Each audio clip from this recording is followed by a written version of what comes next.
সবাই ভিডিওটা দেখতে থাকুন এবং সর্বোচ্চ শেয়ার করে দিবেন। মির্জা আব্বাসের নির্দেশে তারেক রহমানের সম্মতিতে এই ঘটনা আজকে ঘটেছে।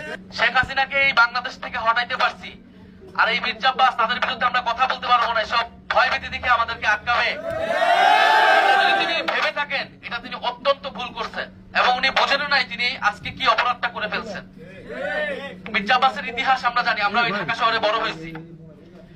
জিয়াউর রহমান মির্জা আব্বাসকে ডেকে একটা হুন্ডা এবং 30 টাকা দিয়ে বলছিলেন আমার সাথে রাজনীতি করো এবং ইলেকশনে কাজ করো। ওইখান থেকে তার রাজনীতির যাত্রা বিএনপির সাথে।